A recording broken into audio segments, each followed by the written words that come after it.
रस्ते थोड़ी ढिली कर लिया जो थोड़ा फटा पा लो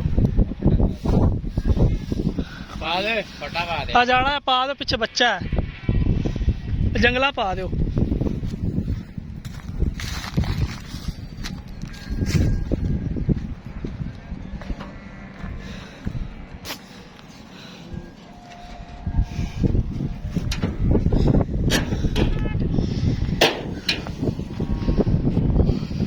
आ पा दे